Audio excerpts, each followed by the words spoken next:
Olá, bem, então, dado o estudo anterior da obra Uma História da Filosofia, Grécia, Roma e Filosofia Medieval de Frederick Copleston, hoje, agora, dando continuidade ao nosso estudo da filosofia pré-socrática, a gente vai dar uma olhada no capítulo 9 da obra, que diz acerca dos atomistas, certo? Só fazendo uma breve recapitulação, né? Anteriormente a gente viu um pouco sobre a filosofia de Anaxágoras, o progresso alcançado por ele, né? Que o Copleston tanto nos diz. E basicamente, em breve resumo, né, o Anaxágoras ele propôs aquilo que nós chamamos de teoria das homeomerias, né? Vale lembrar que Anaxágoras ele era um integrante da escola pluralista, o que quer dizer que ele não propunha que existia só uma arqué no mundo, mas que o mundo era composto por várias arqués, né? Ou seja, é por isso que ele era parte dessa escola pluralista, né? Que vem ali de nascimento em Empédocles. E Anaxágoras ele acreditava, né? Que o mundo ele pode ser explicado, né? Por uma série de partículas que ele chamava de homeomerias. E seriam partículas, né? Que são basicamente próprias de cada ser, né? Então, por exemplo, o ouro, né? Ele é composto por partículas de ouro, né? A lã é composta por partículas de lã e assim por diante, né? E isso se reproduziria assim, né? Para cada substância existente no mundo, é isso que ele chamava de teoria das homeomerias, né? Enfim, é um pouco mais complexo do que isso, mas em resumo é o que ele chamava de teoria das homeomerias, né? Ele também, né, um dos grandes progressos alcançados por Anaxágoras, vai ser a questão do nous, né, do nous, que basicamente foi uma proposição, né, ali do Anaxágoras, em que ele dizia, né, que o mundo ele não pode ser meramente natural, né? Então ele era anti o naturalismo, né? Porque ele dizia que a natureza, né, não possuindo uma inteligência própria, deveria ter sido ordenada por uma inteligência que nesse caso seria imaterial, que ele chamava de nous, né? Que surgindo, né, nessa, portanto, uma ideia bem parecida com a ideia de Deus que nós temos atualmente. Essa ideia nasce com Anaxágoras ali, né? Essa tendência de acreditar numa inteligência que ordenou a natureza, né? Então, em resumo, Anaxágoras ele trouxe isso, né? Então, numa breve recapitulação sobre Anaxágoras, a gente poderia dizer um pouco sobre essa questão, né? Tanto a questão da teoria das homeomerias, tanto a questão dos nous, né? Agora, partindo propriamente ao capítulo 9 da obra do Copleston, né? Que é o capítulo chamado Os Atomistas. Esse é o último capítulo antes de finalizarmos a filosofia pré-socrática. O capítulo 10 dos pré-socráticos vai ser um breve resumo da filosofia pré-socrática. Então, assim, pro estudo filosófico propriamente, né? De novo, que a gente vai ver aqui no estudo dos pré-socráticos, esse vai ser o último que a gente vai estudar um filósofo novo, né? Porque o próximo vai ser só uma revisão geral. Então, esse vai ser o fim aqui da filosofia pré-socrática com Copleston, né? E bem, esse capítulo 9, como o próprio nome diz, fala sobre a escola atomista, né? A escola atomista, ela vem do ramo da escola pluralista, ou seja, ela acreditava que a realidade pode ser explicada por uma multiplicidade de substâncias, certo? Então, a escola pluralista, né, a escola atomista, ela faz parte da escola pluralista. Ela acredita que a realidade pode ser explicada e deve ser explicada através de múltiplos princípios, né?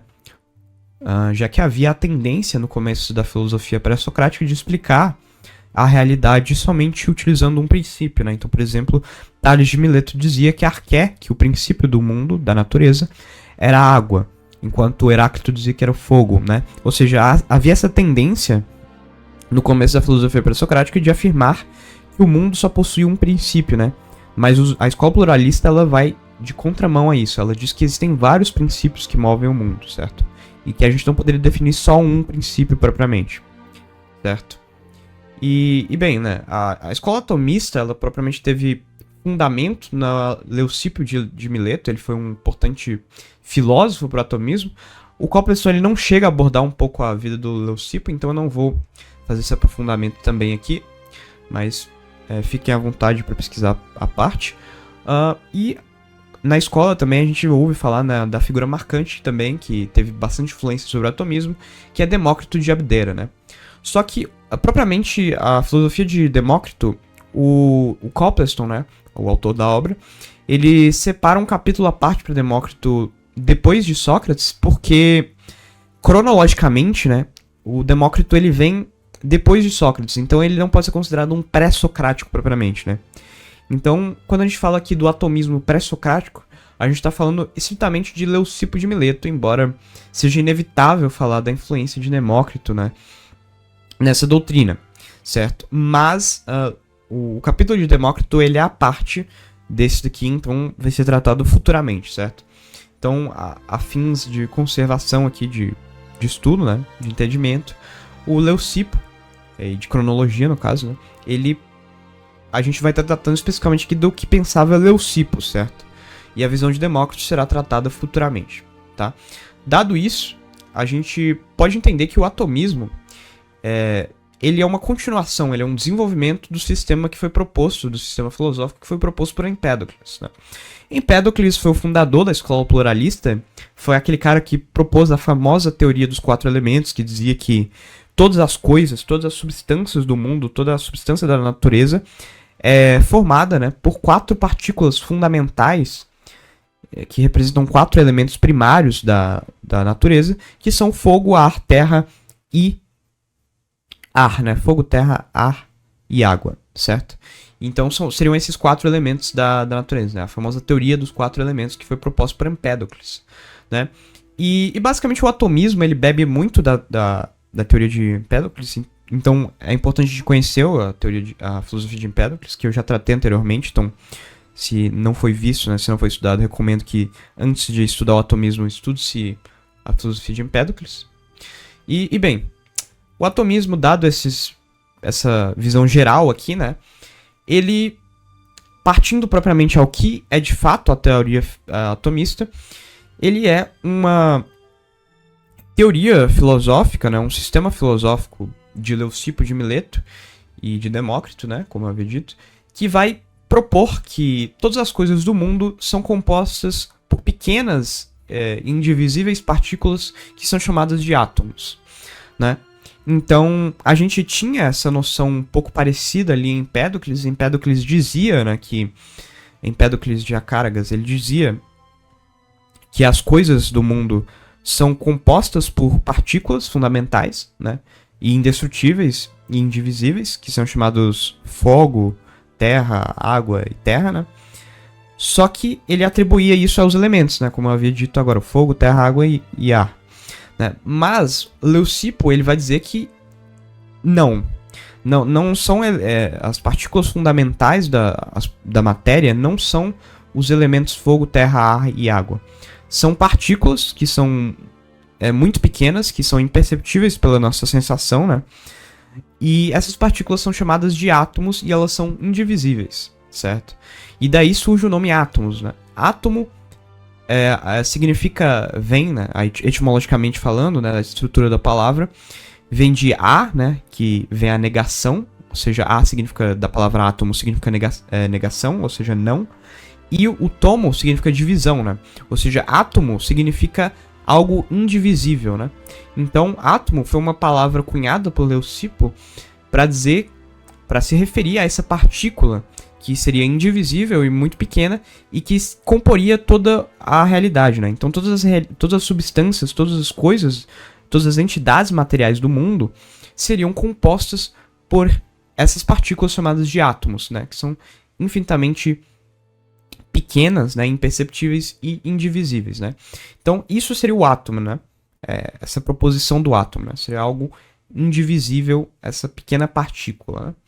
E os átomos, eles diferem em tamanho e forma, e eles são sólidos e impenetráveis, né? Então, o átomo, né? Os átomos, segundo Leucipo, eles diferem em tamanho, né? Então, existem átomos um pouco maiores do que outros menores, e eles diferem em forma também, né? Então, uns têm certa forma e outros têm formas diferentes, né? E bem, eles são também impenetráveis, né? Então eles são sólidos, impenetráveis, né? Você não consegue atravessar eles, já que eles são indivisíveis, né? Você não consegue cortar eles, né? Você não consegue dividir eles. E eles habitam o vácuo, né? Havia esse entendimento de que os átomos, eles são essas partículas materiais que habitam o vácuo no espaço, né? É só uma breve observação que Demócrito ele atribuía tamanho e forma aos átomos, né? Demócrito e Leucipo atribuiu tamanho e forma aos átomos, como eu havia falado anteriormente, só que o peso só foi atribuído aos átomos por Epicuro, né? Então quando a gente fala desse atomismo pré-socrático, a gente está falando principalmente do átomo enquanto algo que possui tamanho e forma, mas não algo que possui peso, né? A atribuição de peso ao átomo só vai ser dada por Epicuro. Né? Dado isso, a filosofia atomista, né, pré-socrática, ela basicamente entendia que então existem essas partículas chamadas de átomo, né? E essas partículas, elas são materiais, é claro, e elas se movem no espaço, né, no vácuo, e basicamente elas podem se chocar uma com as outras, né? E se quebrar, né? Em átomos menores. Então, existem átomos se movendo no espaço, né? E inevitavelmente essas partículas chamadas átomos podem se chocar, né? Se encontrar. E dependendo se elas forem de tamanhos diferentes, elas vão se quebrar em átomos menores, certo? E nesse sentido é importante a gente observar, né, que o atomismo de Leucipo e Demócrito ele abandona o conceito de força de amor e ódio lá em Empédocles, né? Porque Empédocles dizia, né, que as coisas, as substâncias do mundo, elas são formadas por essas duas forças naturais que unem e desunem, né, as partículas fundamentais do mundo, que são as forças de amor e ódio. Só que Leucipo e Demócrito, eles enxergavam que as forças de amor e ódio, elas eram forças tanto quanto mitológicas e um pouco pouco razoáveis de serem reais, né? E eles viam que essas forças de amor e ódio, elas se pareciam um elemento tanto mitológico e pouco científico, né? Ou seja, não parecia razoável acreditar que existiam essas forças de amor e ódio. Então, Leucipo e Demócrito, e a filosofia atomista como um todo, ela abandona essa noção que havia lá em Empédocles de acreditar nas questões da força de amor e ódio, certo? Então eles abandonam isso e eles não precisam explicar essas questões das forças de amor e ódio. Isso vai ficar claro aqui com o que eu vou falar a seguir, né? Tá, então, dado isso, né, dado que eles abandonam os conceitos de força de união e desordem, né, de amor e ódio, que havia lá em Empédocles, eles explicam o seguinte, né? Os átomos, eles estão se movendo no espaço, inquietamente, né? E eles podem se chocar um com os outros, né? E tendo tamanhos diferentes, esses átomos chocando-se, né? Eles se quebram em átomos menores, tá? E como que eles se unem? Tá. Segundo Demócrito e Leucipo, se os átomos eles tiverem tamanhos semelhantes, quando eles se chocarem, eles na verdade eles não vão se quebrar, mas eles vão se unir, né? E eles vão dar origem àquilo que nós chamamos de quatro elementos, né? Então os átomos eles vão estar ali em movimento no espaço, né? E eles vão estar se chocando, né? E se eles tiverem tamanhos diferentes, eles vão se quebrar em átomos menores, e se eles tiverem tamanhos semelhantes, eles vão se unir, dando origem a um dos quatro elementos. Pode ser fogo, pode ser ar, pode ser terra ou água, né? E aí vai variar do tamanho do qual eles se configuram, né? E a forma e tudo mais. Mas, enfim, a união deles vai dar origem a um dos quatro elementos. E nesse sentido, então, o mundo e as substâncias do mundo surgem a partir do choque e da união aleatória dos átomos, né? Então, numa visão geral da natureza de Leucipo e Demócrito, né? Essa explicação cosmológica de Leucipo e Demócrito do atomismo, vai basicamente dizer que o mundo, todo o mundo ele é composto por átomo, né? Que são essas partículas materiais indivisíveis, e que todas as substâncias elas são formuladas a partir do choque e da união aleatória desses átomos. Ou seja, com isso, Leucipo e Demócrito também abandonam a ideia de ter de haver uma inteligência ordenadora que organize o mundo, tá? Leucipo e Demócrito, principalmente Demócrito, né? Eles são materialistas, então eles não creem numa divindade, numa figura, vamos dizer assim, divina, né? Uma figura imaterial que vai ordenar, uma inteligência imaterial que vai ordenar o mundo. E nesse sentido, até inclusive o Demócrito ele tinha pensamentos ateístas, né? Então, nesse sentido, ele era bem materialista. Então, o atomismo em si ele é uma filosofia materialista, né? O atomismo pré-socrático ele é uma filosofia bem materialista, principalmente em Demócrito. E então ele abandona essa ideia de ter de haver uma inteligência que ordene a natureza, né? Então, segundo o Demócrito e Leucipo, o mundo ele é simplesmente gerado a partir dessa choque e união que vem do acaso, né? Ou seja, os átomos eles estão lá se movendo no espaço e por acaso, né, houve a formação dessas substâncias, mas eles não explicam essa formação dessa substância de forma de uma inteligência que ordenou, como o Anaxágoras fez, né? Não, eles não explicam dessa forma, eles dizem que tudo partiu do acaso mesmo, né? Então, é uma filosofia que nós poderíamos classificar como naturalista, né? Como materialista, ou seja, eles dizem que a natureza basta por si mesma, né? Então, eles não tentam explicar isso de forma que não seja propriamente natural, né? Então, é uma filosofia materialista e naturalista nesse sentido, né? E, enfim, em resumo, essa é a filosofia atomista, né? Então, esse atomismo que prega que todas as coisas do mundo são compostas por pequenas e indivisíveis partículas que nós chamamos de átomos, né?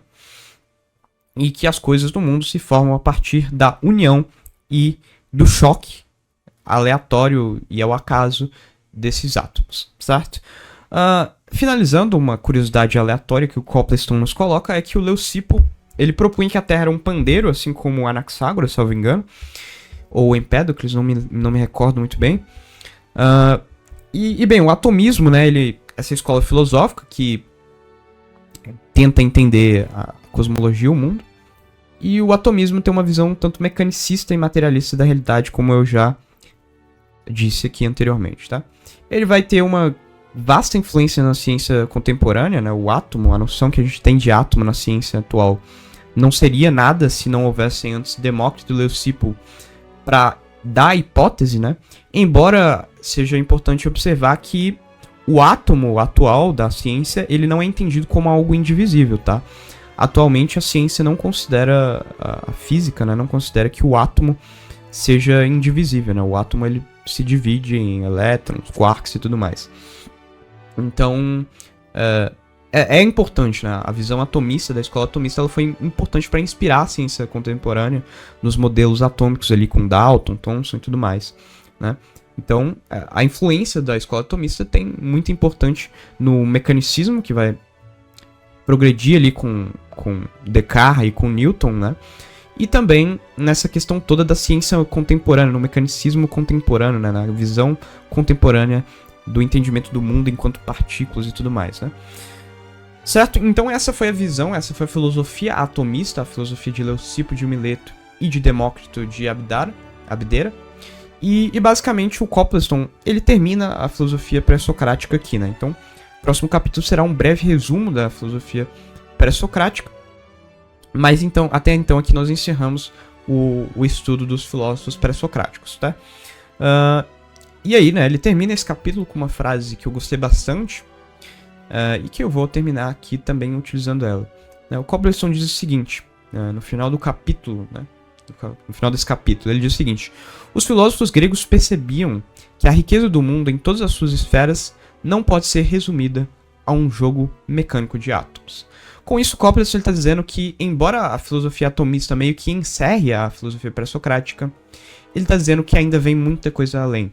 Ou seja, tem muita coisa ainda para se questionar, tem muita coisa para ser entendida, e a riqueza da filosofia não acaba com um mero entendimento de que a realidade sejam esferas, partículas rodando aí por acaso, certo? Então o Copleston, ele termina esse capítulo dando um gostinho do que vem a seguir, né? Que vai ser o período socrático, que vai ser a filosofia socrática, que vai mudar o rumo, vai mudar o centro do estudo da filosofia e que vai inovar com certeza nessa questão toda, né? Então essa foi a escola atomista de Leucipo de Mileto e Demócrito de Abdera.